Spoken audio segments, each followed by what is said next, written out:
E aí, pessoal do YouTube, sejam bem-vindos a mais um vídeo nesse canalesco enxadrístico. E no vídeo de hoje, sim, estamos aqui com um dos maiores gênios de toda a história do xadrez. Quem é ele, Rafazinho? Garry Kasparov, tido por muitos como o melhor jogador de todos os tempos. A partida que a gente vai ver hoje aqui é com certeza uma partida imortal na carreira do Kasparov. Foi jogada no ano de 1980 contra o mestre Joseph Pribyl. E essa partida ela vai mostrar muito do estilo de jogo do Kasparov, um jogador super pra cima, sempre com ideias muito criativas e originais. Então te segura na cadeira, prepara a pipoca e vamos a essa partida inacreditável agora!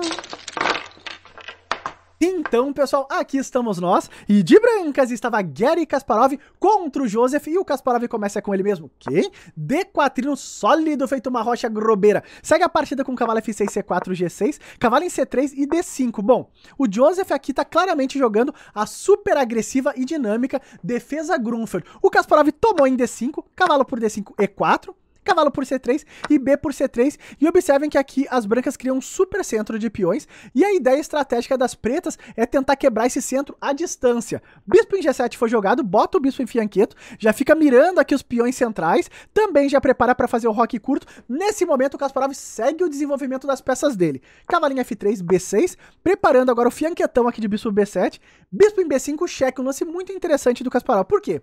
Observem que esse lance ele provoca o lance C6, que foi o lance jogado pelo Joseph, e com esse lance, as pretas perdem a opção de tirar o cavalo pela casa de C6. Então, de certo modo, dificulta um pouco o desenvolvimento das pretas. Seguiu agora, bispo em C4, defendendo o bispo dele, de olho no peão de F7, e nessa posição, os dois jogadores jogam dois lances lógicos e naturais. Rock and roll. Opa! Rock, protegeram os reis. Bispo em A6 foi jogado, e aqui o Kasparov tem a opção da troca dos bispos de casas claras, e ele vai para essa troca, tá? Porque ele percebe aqui que ele consegue ganhar um tempo. Como, Rafael? Olha lá. Bispo por A6, cavalo por A6 e dama 4. Observem que o Kasparov melhora a posição da dama dele, toca o cavalo e ainda cria uma ameaça aqui no peãozinho de C6. Então aqui o Joseph defendeu as duas ameaças com o lance dama C8, defendendo tudinho, e bispo em G5 é o lance do Kasparov, claramente ameaçando agora o peão de E7, botando o bispo em jogo. E nessa posição o Joseph de novo ele defende com o lance dama em B7. Olha lá, defendeu em E7. Nesse momento, então os jogadores agora começam a trazer as torres para o jogo. Torre de F em E1 foi jogado e E6. Esse é um lance lógico do Joseph, por quê? Ele quer tirar o peão da ameaça do bispo, né? Porque a dama tá com muitas funções, tá defendendo tudo, defende C6, defende o cavalo, tá muito sobrecarregada. Foi jogado agora o lance torre de AB1. Observem que o Kasparov já coloca a torre meio que indiretamente na cara da dama, e nessa posição o Joseph joga um lance super malandro aqui, C5. Qual que é a ideia? Tá dentro da ideia estratégica das pretas, né, que é botar pressão aqui no centro das brancas, e além do mais, ele tá meio que induzindo o Kasparov. Caso o Kasparov capture aqui o peão de C5, observe que o peão de C3 vai ficar super fraco, e além disso, o Joseph pode retomar de cavalo, melhorando a posição do cavalo dele. Por conta disso, o Kasparov aqui joga um lance que é surpreendente. Primeiro lance surpreendente da partida, ele joga D5.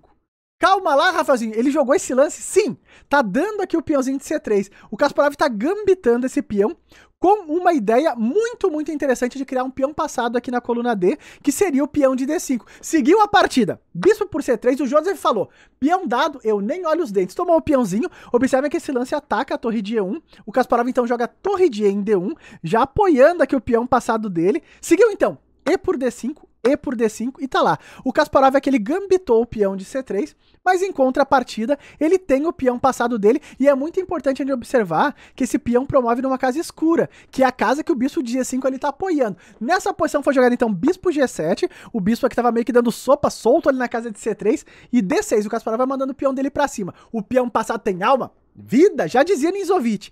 E F6 agora é o lance do Joseph, toca aqui o bispo de G5, e eu te pergunto, o Kasparov defendeu esse bispo? Não, nunca e jamais. Ele seguiu com o peão dele, jogou D7. Esse aqui já é o segundo lance surpreendente da partida, porque aqui o Kasparov tá sacrificando uma peça para jogar somente com o peão passado. Como, Rafaelitos? Olha como é que seguiu. O Joseph tomou o bispo, ele falou, peão dado eu não olho os dentes, e bispo dado eu também não olho os dentes. Foi jogado então dama em C4, cheque, rei H8 protegendo o rei e cavalo por G5. E aqui a gente já começa a perceber que o Kasparov, claro, tem uma peça a menos, mas ele tem um peão a uma casa da promoção, e agora o cavalo dele já tá ameaçando umas entradas um pouco terríveis nessa posição. Foi jogado então bispo em F6, e aqui tem um tema também muito importante. Porque se as pretas derem mole, tem uma linha de mate aqui, o famoso mate de Philidor. Por exemplo, se jogasse aqui o lance cavalo C7, vai ter problemas aqui. Porque teria o lance cavalo em F7. Ah, Rafaelitos, mas nessa posição é só jogar o lance rei G8. Então, aí caiu no mate do Philidor. Olha que obra divina. Cavalo em H6, cheque de cavalo e cheque de dama, o famoso cheque duplo. O rei é obrigado a mover. Rei H8 e dama G8 vai dar o mate de Philidor, porque agora é obrigado a tomar de torre, e cavalo F7, mates com tomates. Olha que lance!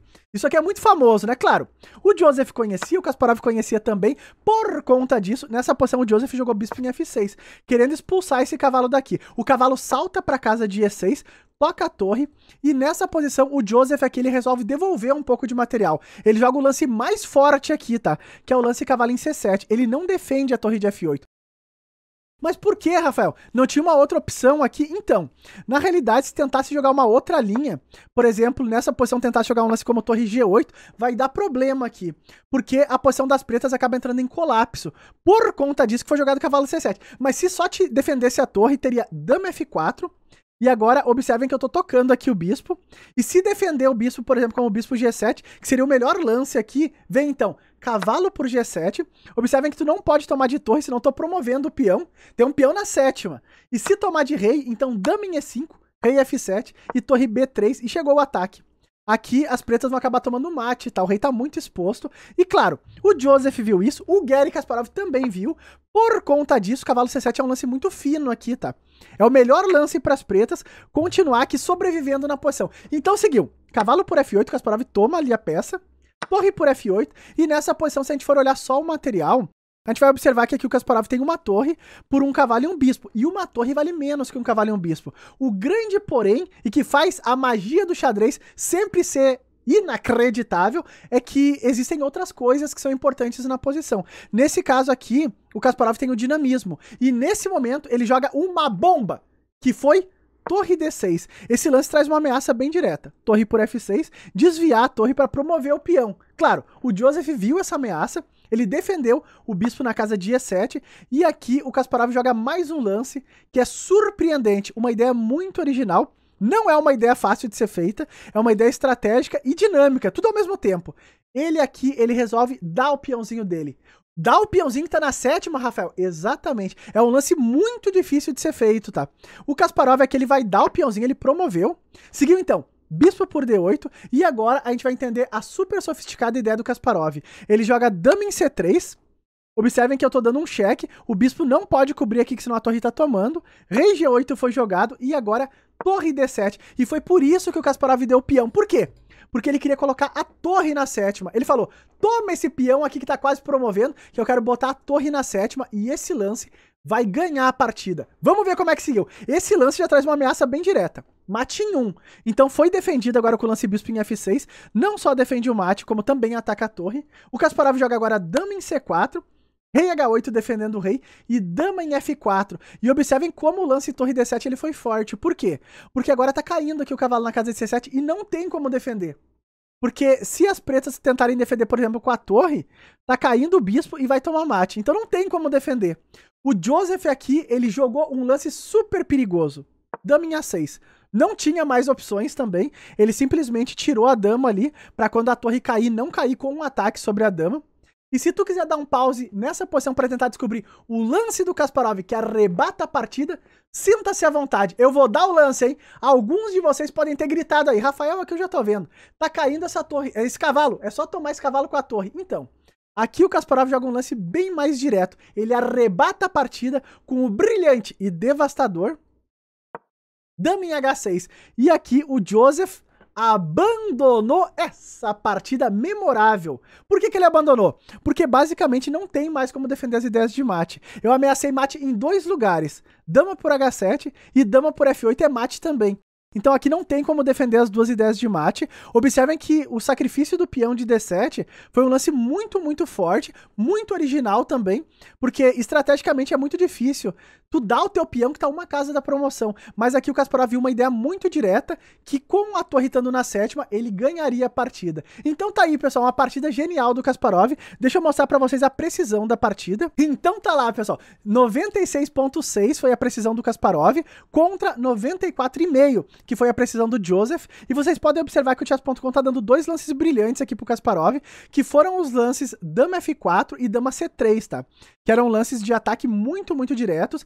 Pra mim, o lance mais brilhante dessa partida foi a promoção do peão pra botar a torre na sétima. Muito original, um lance muito difícil de ser feito do ponto de vista estratégico, né? Então, se tu gostou dessa partida sensacional, desse gênio do xadrez mundial que é o Kasparov, não esquece do likezão aí embaixo e até os próximos vídeos!